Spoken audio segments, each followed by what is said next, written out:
आज का हमारा टॉपिक है how to attain 90 plus marks in costing in intermediate CA intermediate with in 2 months. आप इस 2 महीने के बीच में तैयारी कैसे करें कि आपका 90% मार्क्स से ऊपर हो जाए और आप इसमें सफल हो जाएं। तो यहाँ पर ये देखना है कि 2 महीने उनके लिए है जो एक ग्रुप दे रहे हैं, सेकंड ग्रुप दे रहे हैं, और जो बोथ ग्रुप दे रहे हैं उनके लिए 2 महीने से थोड़ा 4-5 दिन कम ले लीजिए। तो इस पर हम लोग आज डिस्कशन करेंगे कि कैसे हम अपनी तैयारी करें कि हम लोग इतने समय में अपना मार्क्स 90% से ऊपर कर सकें। तो एक और आपको पहले हम एक सूचना बताना चाहते हैं कि प्रेसिडेंट साहब ने अभी कुछ दिन पहले ये कहा है कि हमको 50 लाख सीए चाहिए। भारत सरकार ने उनसे सीए बढ़ाने की बात करी है। हो सकता है इसीलिए ये जो 3 अटेम्प्ट का कॉन्सेप्ट आया है आ गया हो। तो 50 लाख सीए चाहिए तो मतलब ये है कि अगर आप मेहनत कर रहे हैं तो जाहिर सी बात है आपको सीए बन जाने से कोई रोक नहीं पाएगा। और जो फाइनल का रिजल्ट है वो ये बताता भी है कि इस तरफ सीए इंस्टीट्यूट का मन है कि हम सीए की संख्या बढ़ाएं। अब आगे बढ़ते हैं, हम कैसे तैयारी करें। तो सबसे पहले बात यह है कि हम आपको ये बता देना चाहते हैं कि एक तो जो जनरल डिस्कशन होता है उस पर भी हम करेंगे डिस्कशन, और हम ये जो हमारे कास्टिंग में 15 चैप्टर दिए गए हैं इस पर भी डिस्कशन चैप्टर वाइज करेंगे कि कैसे क्या करना है। तो सबसे पहले हम इस पर बात करते हैं। जब भी आप पढ़ रहे होंगे तो पढ़ते हुए आप प्रैक्टिस भी ज़रूर करिए, लिख करके भी आप पढ़िए। जितने न्यूमेरिकल क्वेश्चन हैं उसको आप लिख करके पढ़िए। ठीक है, अगर आपको मान लीजिए 20 क्वेश्चन हैं तो आप उसमें से 10 क्वेश्चन लिख करके कर लीजिए, और जो महत्वपूर्ण बनते हैं जैसे आप चेक कर लीजिए कि कौन सा क्वेश्चन ढंग का है जिस पर कि सवाल पूछे जाते हैं जिस तरीके से, या जो आप क्वेश्चन कर रहे हैं आपसे पहली बार नहीं हुआ, आपने देखा कि हमसे नहीं हो पाया, तो आगे आप उसको मार्क कर लीजिए। फिर जब आप रिवीजन करें तो वहाँ पर उसको दोबारा से हैंडल ज़रूर करें। तो आप जब इसके बाद रिवीजन करेंगे तो आप क्वेश्चन करने की संख्या घट जाएगी। और एक महत्वपूर्ण बात ये भी है कि हम थियरी को भी ढंग से पढ़ें। अभी हम थियरी पर डिस्कशन करेंगे कैसे क्या पढ़ना होगा ताकि हमारा न्यूमेरिकल बहुत आराम से हो जाए। एक और बात है, कास्टिंग में बच्चे इसलिए नहीं फेल होते कि उनकी कास्टिंग का कॉन्सेप्ट कमज़ोर होता है। हाँ, वो इसलिए फेल होते हैं कि उनकी मैथमेटिक्स थोड़ी कमज़ोर होती है। और मैथमेटिक्स में भी अगर मैं बात करूं तो कोई बड़ी मैथमेटिक्स नहीं है। खास करके एक यूनिटरी सिस्टम होता है जो आप क्लास 6 से पढ़ते आ रहे हैं, वो अगर आपको आता है और इक्वेशन बनाना आता है, इक्वेशन भी बहुत हल्की सी, वो हम लोग जब पढ़ेंगे तो हम आगे चल करके डिस्कशन करेंगे कैसे हम बनाते हैं। तो फिलहाल अभी तो हम स्ट्रेटजी पर डिस्कशन कर रहे हैं, इसलिए हम अभी उस पर सवाल ज़्यादा नहीं करेंगे। लेकिन इतना तो कहना ही है कि अगर आपको इक्वेशन बनाना आता है और आपका यूनिटरी सिस्टम अच्छा है तो आप कास्टिंग में अच्छा गेन कर सकते हो। दूसरी और बात, आपको फार्मूला भी रटने की यहाँ पर ज़रूरत नहीं। 2-4 से फार्मूले पूरी कास्टिंग में छोड़ दीजिए तो बाकी हम लोग ऐसे कर सकते हैं। समझ अगर लिए तो फार्मूला अपने आप लिख सकते हैं। वो आप जब देखेंगे क्लास में हमारे तो आप उसको पाएंगे कि हाँ वास्तव में यहाँ पर आपको कोई भी ज़रूरत फार्मूला रटने की नहीं है। तो हम लोग क्या करेंगे, पहला काम ये हम लोगों ने डिस्कशन किया है कि हम अपने क्वेश्चंस को मार्क कर लेंगे जो आगे रिवीजन करना है।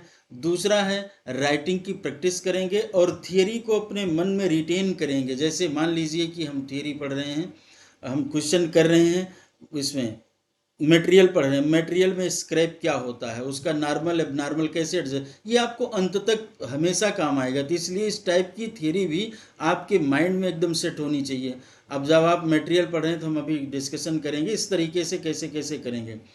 आपकी कंसिस्टेंसी होनी चाहिए और आप प्लान अभी बना लेंगे। प्लान बनाने के बाद में आप उसका 5 दिन 7 दिन, वैसे मेरे हिसाब से 7 दिन में जो वीकली एक कोई दिन डिसाइड कर लीजिए कि संडे हो गया, मंडे हो गया, इस दिन हम अपना एनालिसिस करेंगे, अपना असेसमेंट करेंगे कि क्या वास्तव में हम जो बनाए थे टारगेट उसके बराबर में हैं या नहीं है। अगर नहीं है तो उसको हमें ध्यान देना होगा कि कैसे हम वहाँ तक पहुँच जाएं। तो और अगर कहीं फेल हो रहे हैं तो उस पर हमें और मेहनत बढ़ाने की ज़रूरत पड़ेगी। इस तरीके से करते हुए हम क्या करेंगे, अपने प्लान को एग्जीक्यूट करेंगे ताकि हम अपने 90% मार्क्स आराम से पा सकें। इसके साथ साथ में आपको ये भी ध्यान रखना है कि आप अपना फिजिकल हेल्थ भी बनाए रखें, ठीक से रखें, ताकि आपको दिक्कतें ना आएँ। इसके बाद में थोड़ा दोस्ती यारी भी कम रखनी है, और आपको थोड़ा मेडिटेशन भी करना है, ताकि आपका ध्यान बना रहे। और मेडिटेशन कैसे करेंगे, आप यूट्यूब वगैरह पर देख लीजिएगा कैसे किया जाता है।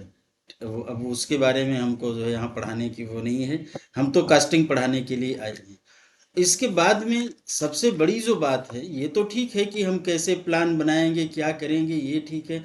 फिर आप अपना थोड़ा सा रिवर्स ऑर्डर में करिए। आपको क्या रिवीजन की ज़रूरत है, पर्सन टू पर्सन वेरी करता है उसकी प्रिपरेशन पर।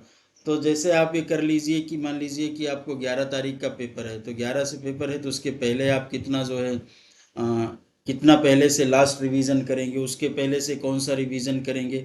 क्योंकि रिवीजन इज, क्या कहते हैं, it is a very important thing. अगर आप रिवीजन नहीं करते हो, पहली बार जब आप पढ़ रहे होते हैं या कुछ दिन के बाद आप जब पढ़ रहे होते हैं, तो आप ये देखते हैं कि कई चीज़ें आपको मुश्किल लगती हैं या कई चीज़ें आपको भूली हुई दिखाई देती हैं।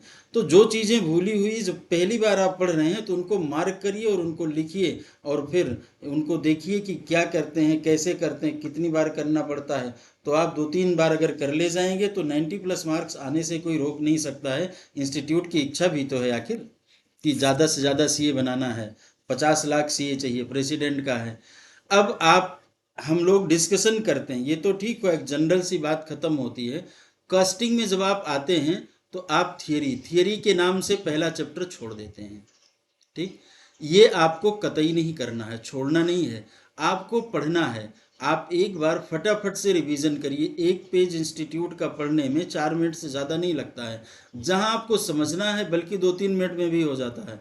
जहां आपको समझना है वहां आप थोड़ा सा रुक जाइए। जैसे देखिए, कास्ट ऑब्जेक्ट, कास्ट यूनिट हुआ, कास्ट ड्राइवर हुआ, फिक्स कास्ट हुई, variable cost, semi variable cost, normal cost, abnormal cost. सबसे महत्वपूर्ण चीज होती नॉर्मल एबनॉर्मल। ये छोटे बच्चे थे तभी से लोगों को बहुत दिक्कत होती है कि नॉर्मल एबनॉर्मल क्या होता, fire occur in the factory, और फिर वो कहते थे इंश्योरेंस लिया, ये किया, वो किया, फिर उसकी जनरल एंट्री 11th में पास करते थे।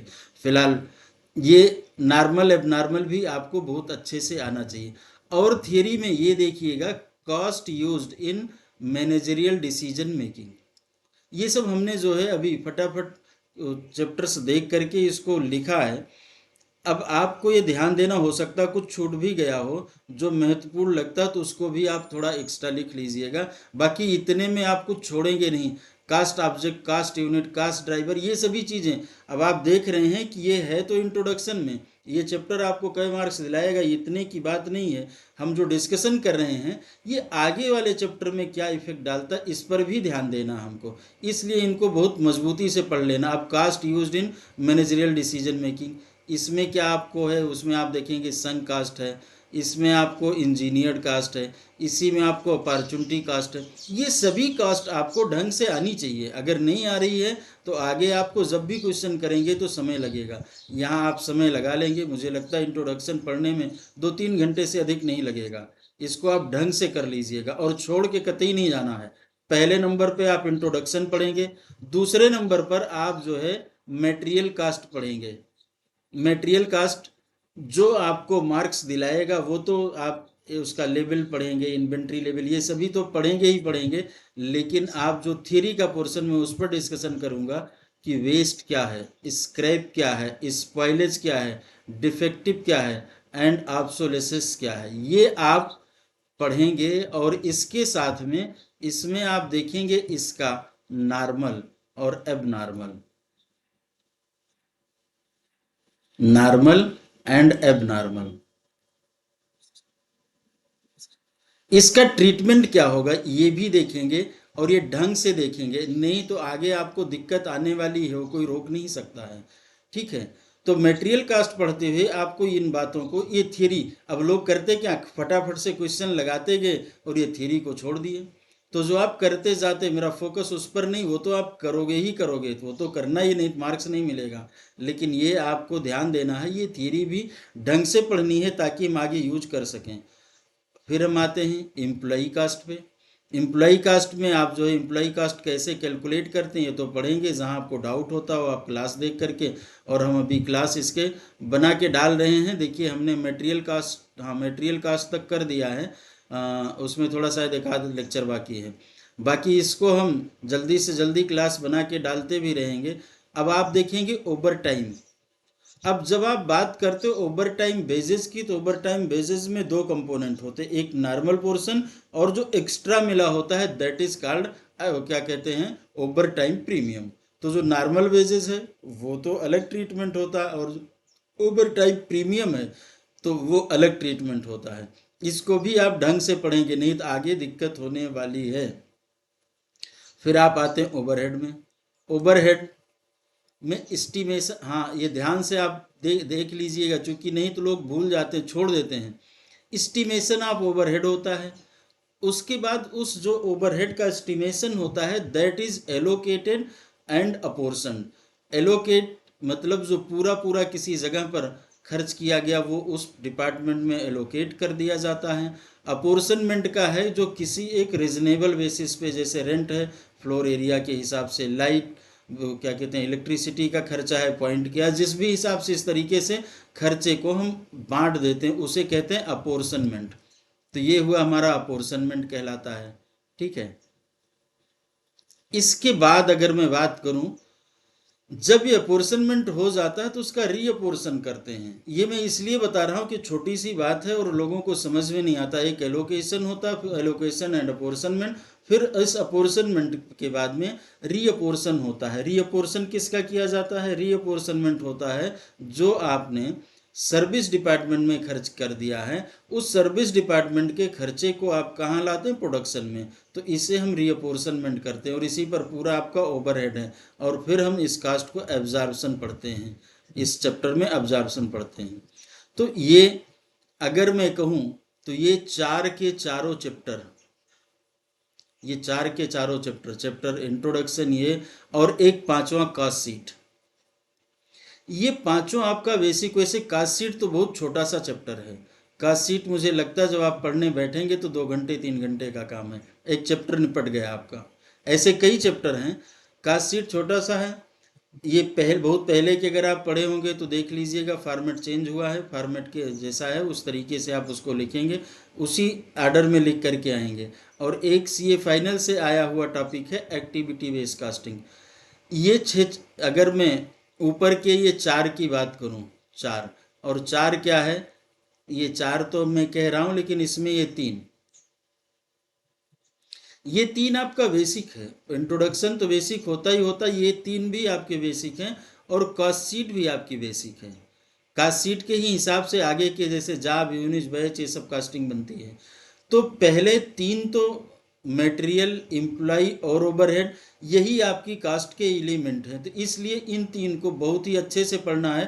थोड़ा समय अगर अधिक लग रहा तो लगा दीजिएगा, ये मत देखिएगा कि इसमें मार्क्स कितने आते हैं। फिर आप कास्ट शीट पढ़ेंगे, 3 घंटे का काम है। एक्टिविटी पढ़ेंगे, ये भी 3 घंटे का काम है। यहाँ पर आपको अगर मैं बात करूँ तो कास्ट अकाउंटिंग मतलब डेबिट क्रेडिट की बात आती है। डेबिट क्रेडिट आप पहले पढ़ चुके हो। यहाँ पर सिर्फ थोड़ी सी प्रॉब्लम ये होती है कि कुछ जगहों पर डुअल एस्पेक्ट लगता नहीं है, बनाना पड़ता, वहाँ पर हमको कंट्रोल लेजर्स वगैरह बनाने पड़ते हैं। उसका भी हम वीडियो डालेंगे, आपको आसानी से समझ में आ जाएगा। तो ये थोड़ा सा, ये भी एक कॉन्सेप्चुअल है और ये सबसे अलग है। बाकी तो हम टेक्निक पढ़ रहे थे, और ये हमारी अकाउंटिंग है। अकाउंटिंग जो हमारी, देखिए और कहीं अकाउंटिंग वर्ड नहीं लिखा गया, कास्टिंग लिखा गया, मीन्स वो टेक्निक है। बैच कास्टिंग, ये कास्टिंग, लेकिन यहाँ पर अकाउंटिंग वर्ड लिखा गया, यही अकाउंटिंग है। वहाँ डेबिट और क्रेडिट करते हैं, अकाउंट्स बनाते हैं, फिर पीएल बनाते हैं और कास्टिंग का पीएल बनाते हैं। उसके बाद उन दोनों में रिकन्सिलेशन करते हैं, एकदम जस्ट लाइक 11th क्लास। बहुत आसान सा है अगर आपने रिकन्सिलेशन ढंग से समझा था। नहीं समझाता तो हम बताएंगे आपको। रिकन्सिलेशन समझने में मात्र 10 मिनट लगता है। यूनिट एंड बैच कास्टिंग, अगर आपको ये वाला चैप्टर कास्ट शीट आती है तो ये भी आपको आ जाएगी। बहुत छोटा सा चैप्टर है। अगर आप देखेंगे थियरी बहुत छोटी सी थी, कास्ट शीट बहुत छोटा सा है, एक्टिविटी बेस्ड कास्टिंग बहुत छोटी सी है, यूनिट एंड बैच कास्टिंग बहुत छोटी सी है, जॉब कास्टिंग भी बहुत छोटी सी है। कुल मिला करके हमारे 6 चैप्टर बहुत छोटे हैं। इसके बाद प्रोसेस एंड ऑपरेशन कॉस्टिंग, ध्यान देना ऊपर अभी हम लोगों ने डिस्कशन किया था, यहाँ पर कुछ नहीं है। अगर आप देखेंगे तो एक छोटा सा जो नॉर्मल एबनॉर्मल का एडजस्टमेंट है कि यहाँ पर एबनॉर्मल लॉस हो गया, यहाँ जैसे मान लीजिए कि 4000 यूनिट प्रोड्यूस होनी थी नॉर्मली, लेकिन 3800 हुई तो 200 एबनॉर्मल हुआ, इसी का एक छोटा सा ट्रीटमेंट है। बाकी ऑपरेशन और प्रोसेस कास्टिंग बहुत ही सिंपल सा है अगर आप थोड़ा सा पहले से जानते हैं तो। ज्वाइंट एंड बाई प्रोडक्ट, ये भी बड़ा छोटा सा टॉपिक है कि जैसे मान लीजिए कि आप सरसों का तेल, सरसों लेकर के पिरवाने जाते हैं और इसके बाद में उसमें खली भी निकलती है, तो खली आप ज्वाइंट या बाई प्रोडक्ट के एग्जाम्पल के रूप में यूज कर सकते हो। सर्विस, तो यहाँ तक में आपने देखा कि आपके लगभग 6 चैप्टर बहुत छोटे छोटे हैं। 6 कौन सा? इंट्रोडक्शन जो थियरी का है, फिर आपकी कॉस्ट शीट, फिर activity based casting, unit and batch casting, job casting, joint and by product, ये 6 बहुत छोटे से, और आपका प्रोसेस भी छोटा ही है, बहुत छोटा तो नहीं कह सकते लेकिन ये भी छोटा ही है। फिर सर्विस कास्टिंग, सर्विस कास्टिंग थोड़ा बड़ा सा चैप्टर दिखाई देता है, ध्यान देना। यहाँ पर अगर आपको इक्वेशन और यूनिटरी सिस्टम आता है, मुश्किल नहीं है, बहुत ही आसान है। तो और हम लोग थोड़ा सा गड़बड़ा जाते हैं, जैसे मान लीजिए कि उसने कभी परसेंटेज उस पर दे दिया कि रेवेन्यू पर परसेंटेज है, टिकट प्राइस पे परसेंटेज दे दिया, कभी कॉस्ट पर दे दिया। उसकी टेक्निक है, बहुत आसान सी टेक्निक, अगर आप 10-15 मिनट लगा के समझेंगे तो आपको फिर आगे कभी जीवन भर में दिक्कत नहीं होगी। हमारे बच्चे तो उस सवाल को, इस चैप्टर को बहुत आसानी से कर लेते हैं। मार्जिनल कास्टिंग को भी अगर आप देखेंगे तो कोई भी फार्मूला आपको याद करने की ज़रूरत नहीं है, पूरी की पूरी मार्जिनल कास्टिंग टिप्स पर हो जाती है और फार्मूला आप लिख भी ले जाते हो। इसके बाद रही स्टैंडर्ड कास्टिंग, इसमें 2-1 फार्मूले आपको याद करने पड़ेंगे, वो मैं बता दूंगा, बाकी आपको कोई फार्मूला नहीं याद करना है। हाँ, लिखना है, लिख ले जाएं, कैसे लिखेंगे जब क्लास में आप पढ़ेंगे देखेंगे तो आपको समझ में आ जाएगा। और बजट भी, तो ये इधर थोड़ा, ये 3 बड़े चैप्टर हैं, ये 3 बड़े हैं। और सर्विस भी थोड़ा हम ले सकते हैं, बहुत छोटा तो नहीं है, ठीक ठाक चैप्टर है, क्योंकि इसमें कई टाइप की सर्विसें हैं। तो इस तरीके से हम अगर अपने इस प्लान को एग्जीक्यूट करते हैं, I will definitely attain more than 90 marks in the CA intermediate examination. तो अगर आप ये बात आपको समझ में आई है तो कृपया आप हमारे चैनल को लाइक और सब्सक्राइब भी कर लीजिए, और औरों को भी आप बताइएगा, तो जिससे कि लोग बेनिफिट हो सकें, जिससे कि लोगों को बेनिफिट मिल सके। तो आप इसको ध्यान से देखिएगा, और आगे हम अपना वीडियो डालते रहेंगे, उस वीडियो पर आप जा कर के आप पढ़िएगा। कन्फर्म है कि आपको बहुत ही अच्छा रिस्पांस मिलेगा और आप अपने इस सितंबर अटेम्प्ट में बहुत अच्छे नंबरों से पास होंगे, और आपको अभी से एडवांस में हम क्या कहते हैं, बधाई देते हैं। धन्यवाद, फिर मिलते हैं कल अगले टॉपिक के साथ में। धन्यवाद।